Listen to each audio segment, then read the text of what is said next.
vraiment parler en langue? La lecture sera basée sur 1 Corinthiens au chapitre 14.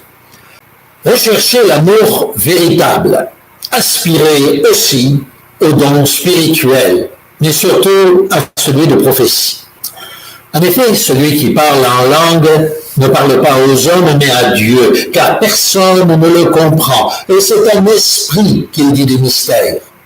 Celui qui prophétise, au contraire, parle aux hommes, les édifie, les exhorte, les console. Celui qui parle en langue s'édifie lui-même. Celui qui prophétise édifie l'assemblée. Je désire que vous parliez tous en langue, mais encore plus que vous prophétisiez. Celui qui prophétise est plus grand que celui qui parle en langue, à moins que ce dernier l'interprète pour que l'assemblée en reçoive l'édification. Et maintenant, frères, de quelle utilité vous serais-je si je venais à vous parlant en langue et si je ne vous parlais pas par révélation ou par connaissance, ou par prophétie, ou par doctrine? Si les objets inanimés qui rendent un son, comme une flûte ou une harpe, ne rendent pas des sons distincts, comment reconnaîtra-t-on ce qui est joué sur la flûte ou sur la harpe? Et si la trompette rend un son confus, qui se préparera au combat? De même vous, si par la langue vous ne donnez pas une parole distincte, comment saura-t-on ce que vous dites? Vous parlerez en l'air.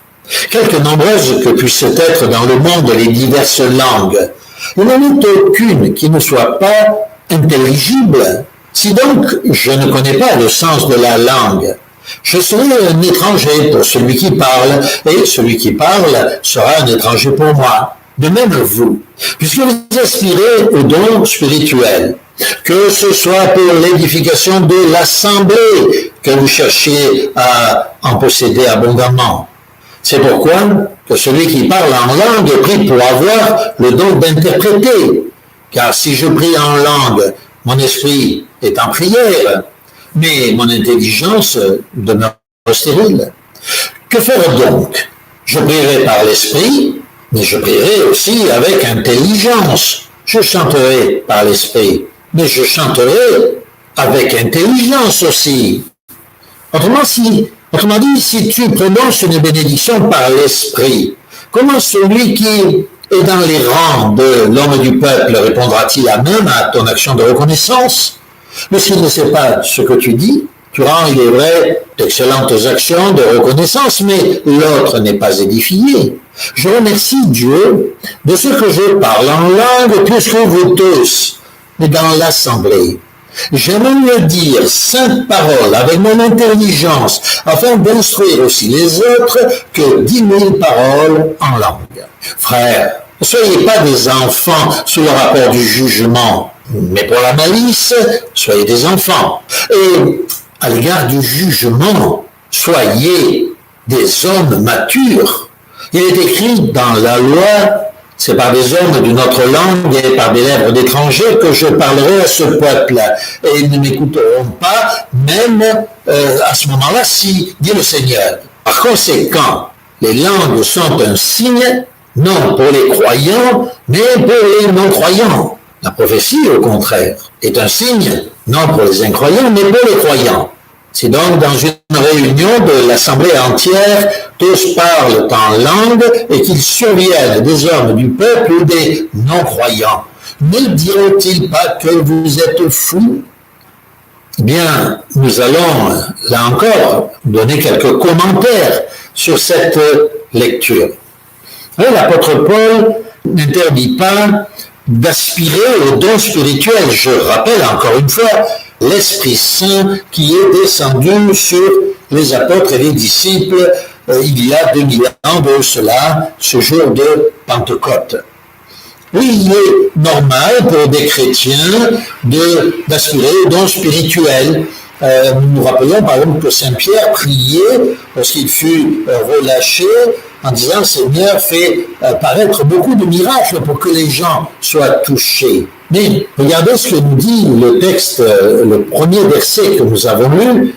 où l'apôtre Paul s'exprime sur ces questions. Il dit, recherchez surtout le don de prophétie, c'est-à-dire le don d'enseignement. Car ici, le mot prophétie signifie annoncer, non pas d'être faire preuve de divination. C'est pas ça l'objectif.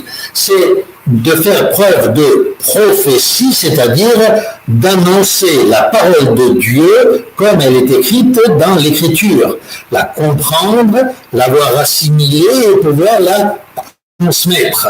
Et c'est en cela, je vous le dis, que je suis prophète. Et je suis moi-même un véritable prophète. Et j'espère que vous l'êtes aussi. Parce que si nous annonçons la parole de Dieu, telle qu'elle est écrite, bien entendu, sans rien en retirer, avec exactitude, alors nous sommes des prophètes.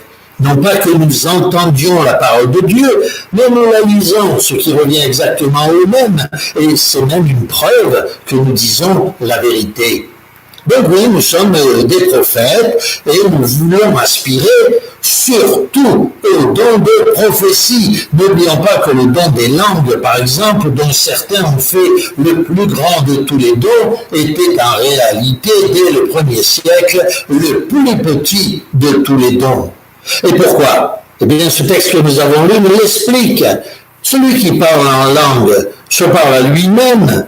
Il parle en esprit, personne ne le comprend. Alors, bien sûr, il est mystère en esprit pour peu que, bien sûr, il parle véritablement en langue, et nous allons revenir sur ce point. Mais c'est pour lui. Qui exhorte-t-il? Qui fortifie-t-il? Si l'assemblée n'en reçoit pas édification, comme le dit le verset 5, eh bien, il parle en l'air, il parle pour rien.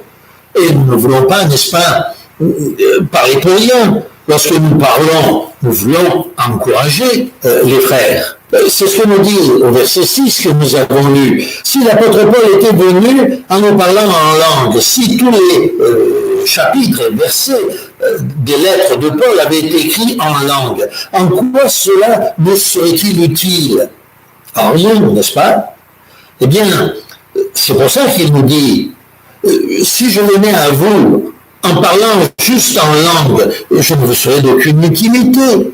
Mais par contre, vous parlant par révélation, c'est-à-dire à travers le texte de l'Écriture révélé, eh bien, à ce moment-là, nous participons à l'enseignement, l'encouragement, l'édification, l'enseignement de la parole de Dieu. Et c'est pourquoi le don le plus grand est bien celui de prophétie. Le verset continue, verset 10, en nous rappelant que, et ça c'est très important, verset 10, quelque nombreuses que puissent être dans le monde les diverses langues, il n'en est aucune qui ne soit pas intelligible. Eh bien, cela signifie que ces gens qui prétendent parler en langue en babillant, autrement dit, ils le disent eux-mêmes, ce n'est que du babillage, ce serait d'après le langage des anges. Sauf que l'apôtre Paul ne dit pas cela, il ne dit pas que l'on peut parler le langage des anges, il nous dit que même si nous parlions le langage des anges, cela n'aurait aucune importance, surtout si on n'a pas l'amour. Au contraire, le texte nous dit ici dans ce verset qu'aucune langue ne peut être inintelligible. Autrement dit, ceux qui parlent soi-disant dans des langues de façon inintelligible ne parlent pas réellement en langue. Il s'agit d'édulcoration du texte de l'Écriture sainte. Si quelqu'un parle en langue, il doit parler obligatoirement une langue intelligible. Comment cela se passe-t-il? Eh bien, je peux par exemple parler en français et quelqu'un qui est italien va comprendre ce que je suis en train de dire en parlant en français. Ou bien quelqu'un va parler, lui, en italien ou en espagnol, et moi, je vais comprendre ce qu'il est en train de dire. Voilà le véritable parler en langue. C'est pourquoi, nous dit le verset 13, Celui qui parle en langue doit prier pour avoir le don d'interpréter.